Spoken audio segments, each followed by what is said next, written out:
हरे कृष्णा। ओम नमः शिवाय। कल हमने कथा में विश्राम लिया था कि सनकादि ऋषि, चारों ऋषि भगवान शिव के समक्ष उपस्थित होते हैं और उनसे वार्तालाप करते हैं कि प्रभु आपने जो किया, आप जो कर रहे हैं वो आप गलत कर रहे हैं, इस चीज़ का आपको कोई हक नहीं है। वो साफ कहते हैं कि इस दुनिया में केवल 3 वेद हैं और वह तीनों वेद कल्प के आरंभ में हमारे पिता के मुख से निकले थे। और जब सारा ज्ञान उन 3 वेदों में उपलब्ध है तो चौथे की संभावना ही कहाँ होती है। और फिर आप क्यों चौथे वेद को मान्यता देने के पीछे लगे हैं? हम उसे मान्यता देने की आपको कभी इजाजत नहीं देंगे, क्योंकि आप होते कौन है मान्यता देने वाले? आपको अधिकार ये किसने दिया है? आप हमें ये बताइए ना कि किसने आपको अधिकार दिया है कि आप किसी भी कृति को वेद का स्थान दे दें। बोलिए महादेव, हम आपका तर्क सुनने के लिए व्याकुल हैं, बोलिए। आप जानते हैं कि शिव जैसी सहनशीलता तो किसी में नहीं है। शिव बहुत सहनशीलता से जवाब देते हैं, कहते हैं अनंत हैं आपके पिता ब्रह्मदेव, अनंत हैं उनके मस्तिष्क से प्रवाहित होता हुआ ज्ञान। आज तक जिन कृतियों को ऋषियों को दर्शन नहीं हुए थे उन्हें वेद त्रयी का सम्मान प्राप्त हुआ है, किंतु और भी ज्ञान शेष है अंतरिक्ष में, बहुत ज्ञान अभी शेष है। और अधिकारी दृष्टा का समय समय पर अवतरण होता रहेगा और अपने ज्ञान के दर्शन प्राप्त करते, वो अपने ज्ञान से दर्शन भी प्राप्त करते रहेंगे और रचनाएं भी होती रहेंगी। ज्ञान को सीमित रखना तो ज्ञान का अपमान है। अगर आप ज्ञान को सीमित रखते हैं तो वो तो ज्ञान का अपमान है। और ज्ञान का अपमान केवल और केवल एक अहंकारी व्यक्ति ही कर सकता है और कोई नहीं, क्योंकि ज्ञान तो अनंत है और कोई भी ये नहीं कह सकता कि इस अनंत की गहराइयों तक पहुंचते पहुंचते आगे क्या क्या होगा।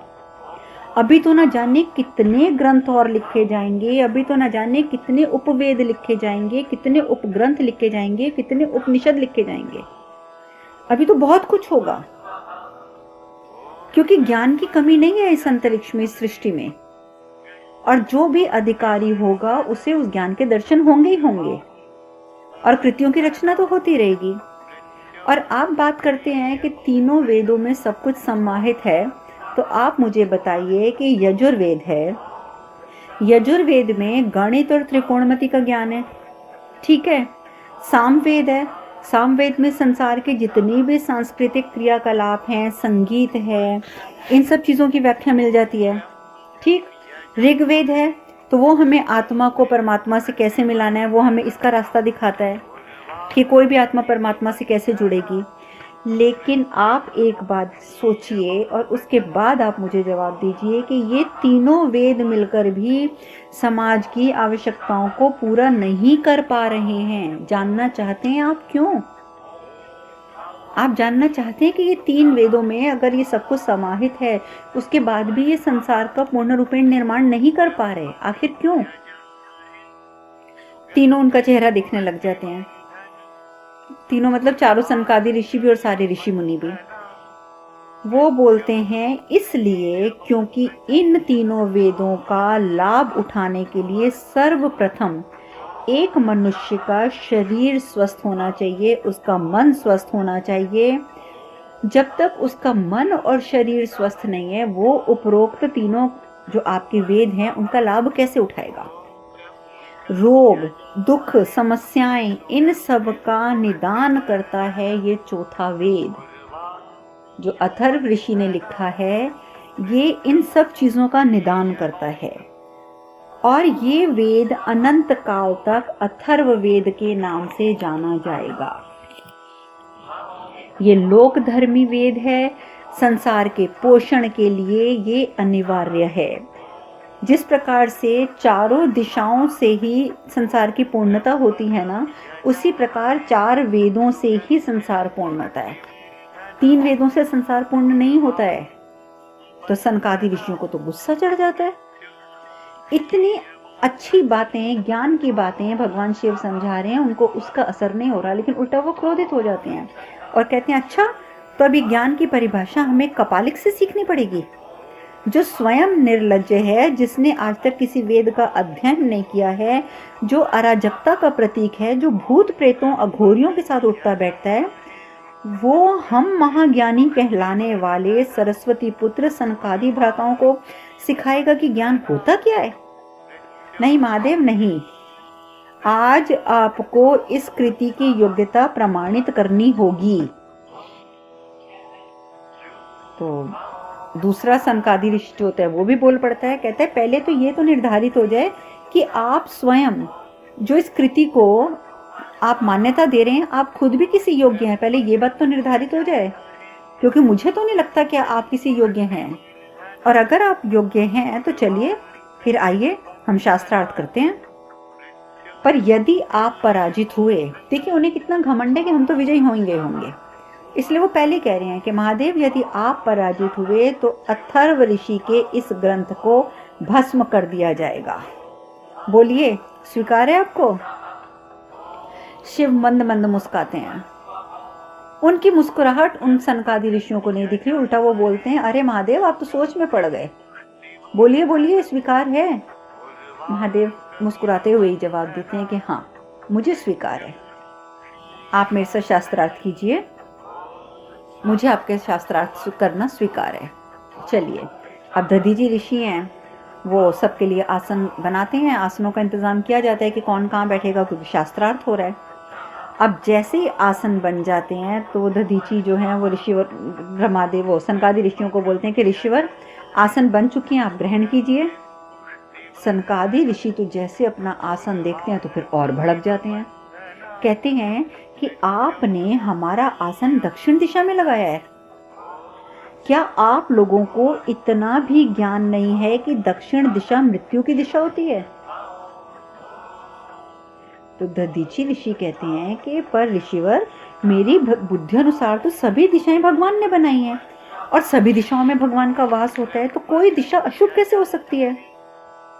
सनकादि ऋषि बोलते हैं कि ये हमारे अपमान का षड्यंत्र है, षड्यंत्र, ताकि हम दक्षिण दिशा में बनाए हुए आसन पर बैठें और शिव उत्तर दिशा में बैठें, और जब हमारा आसन ही उत्तर दिशा में नहीं होगा तो हम शस्त्रार्थ कर ही नहीं सकते, हम तो पराजित हो जाएंगे, क्योंकि दक्षिण दिशा तो वैसे मृत्यु की दिशा है, हम शास्त्रार्थ नहीं करेंगे। अब दधीचि ऋषि उनको फिर कुछ समझाने लगते हैं, लेकिन भगवान शिव पहले इशारे से उन्हें रोक देते हैं। भगवान शिव कहते हैं कोई बात नहीं ऋषिवर, आपकी इच्छा का पालन किया जाएगा, आप एक काम कीजिए कि आप मेरे स्थान पर आ जाइए, आप उत्तर दिशा में बैठ जाइए, दक्षिण दिशा में मैं स्वयं बैठ जाऊंगा, मुझे कोई सोचने की आवश्यकता भी नहीं है कि कौन सी दिशा कहाँ पर है। अगर आपको ये दक्षिण दिशा लगती है, अशुभ लगती है, तो कोई बात नहीं, मैं वहाँ बैठूंगा। अब स्थान बदल दिया जाता है आसनों का, अब 4 आसन उधर लगा दिए जाते हैं सनकादि ऋषियों के, शिव जी को इधर बिठा दिया जाता है उत्तर दिशा की साइड। अब जो सनकादि ऋषि हैं वो शुरू करते हैं, वो कहते हैं पहले तो हमें ये बताइए कि शास्त्रार्थ में कौन पराजित हुआ, इसका फैसला कौन करेगा? कोई ना कोई जज भी तो होना चाहिए ना, निर्णयकर्ता भी तो कोई ना कोई होना चाहिए। निर्णय कौन करेगा कि कौन पराजित हुआ और कौन विजयी हुआ? तो शिव कहते हैं कि आप एक काम कीजिए कि आप जिसको अधिकारी समझते हैं ना, जिसको भी आप अधिकारी समझते हैं, तो आप न्याय के आसन पर उसे बिठा दीजिए, क्योंकि आप मेरी बात छोड़िए, मैं तो वृषभ को भी ज्ञानी समझता हूँ, यानी नंदी की तरफ इशारा करके, क्योंकि वो बैल है ना, तो वो नंदी की तरफ इशारा करके बोलते हैं कि मैं तो वृषभ को भी महाज्ञानी मानता हूँ, तो इसलिए आप मेरी बात छोड़िए, आप जिस व्यक्ति को अधिकारी मानते हैं आप आसन पर उसे बिठा दीजिए। तो सनकादि ऋषियों को तो मौका मिल जाता है, वो कहते हैं ठीक है, फिर ज्ञान की देवी तो सरस्वती माता है ना, बेशक वो हमारी माता हैं, पर ठीक है, हम उनसे प्रार्थना करते हैं वो यहाँ पे आ जाएं और वो आसन ग्रहण करें न्याय का। भगवान शिव कहते हैं ठीक है ऋषिवर, जैसी आपकी इच्छा, मुझे कोई आपत्ति नहीं है। अब प्रार्थना की जाती है, सरस्वती माता भी उपस्थित हो जाती हैं। उधर दूसरी ओर प्रसूति चिंतित है, प्रसूति को बहुत चिंता हो रही है कि ये भगवान शिव का अपमान करने की नई साजिश। अदिति आ जाती है, अदिति आके बोलती है कि माँ मैं सब दुख समझ रही हूँ, ठीक है, लेकिन आप ये भी तो सोचो ना कि सती को अब शिव की प्राप्ति हो चुकी है, और सती खुश है ना, तो इसी बात पे हमें भी खुश हो जाना चाहिए। तो प्रसूति कहती है इसी बात का तो मुझे दुख है कि सती की यही खुशी तो प्रजापति देख नहीं पा रहे हैं, अन्यथा वो अपने भाइयों को शिव के साथ शास्त्रार्थ करके अपमानित करने की योजना बनाकर क्यों भेजते। दुख का कारण ही तो ये है कि सती तो खुश है, लेकिन वही खुशी प्रजापति को नजर नहीं आ रही, वो देख ही नहीं पा रहे हैं। अदिति कहती है माँ आप चिंता मत कीजिए, शिव बहुत संयमी है।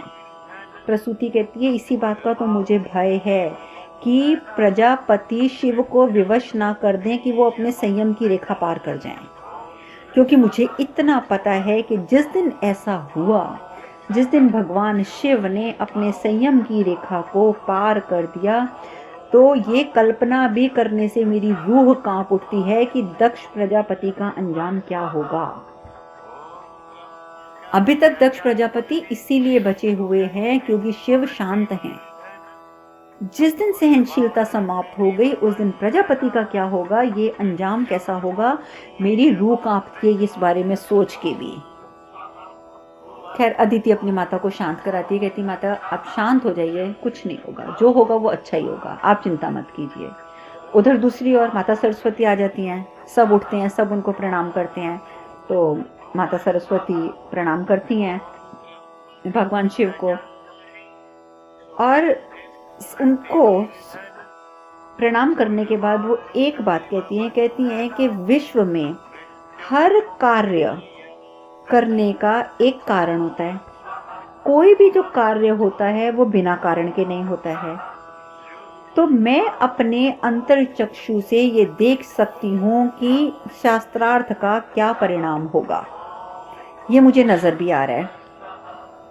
तो सनकादि ऋषि बोलते हैं हाँ फलित तो यही होगा ना कि चौथे वेद को शामिल करने का जो शिव ये प्रपंच कर रहे हैं ये खत्म हो जाएगा, यही तो होगा अब अंत शास्त्रार्थ का।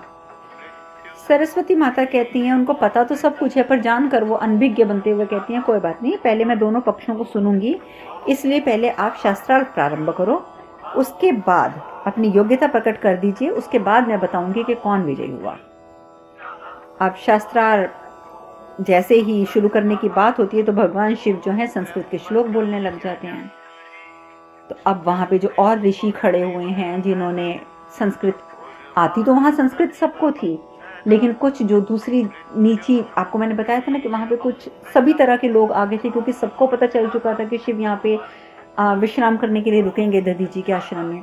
उनमें कई लोग थे जिनको हिंदी नहीं आती, संस्कृत नहीं आती थी, तो भगवान शिव संस्कृत के श्लोक पढ़ते हैं, साथ साथ उनका हिंदी में रूपांतरण करते हैं और वो बोलते हैं कि जो बात प्रत्यक्ष द्वारा या अनुमान द्वारा या किसी भी और तरीके से नहीं जानी जा सकती, उसे भी हम सहजता से वेदों से जान सकते हैं, क्योंकि वेद ही संपूर्ण ज्ञान का मूल है, वेद ही संपूर्ण ज्ञान का शोध है। और वेद शास्त्र जानने वाले किसी भी आश्रम में रहते हों, किसी भी प्रकार के लोग हों, उनकी जाति से भी कोई लेना देना नहीं है, उनके आश्रम से भी कोई लेना देना नहीं है। जो व्यक्ति जिस भी आश्रम में रहता हुआ अगर वेदों का अध्ययन करता है तो इस लोक में बैठे बैठे वो ब्रह्मत्व को प्राप्त कर लेता है। यही इन वेदों की महिमा है।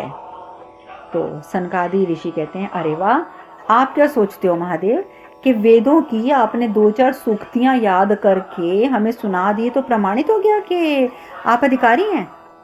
नहीं नहीं, हम नहीं मानते, यह भी प्रमाणित नहीं हुआ है, आपको हमारे प्रश्नों के उत्तर देने होंगे।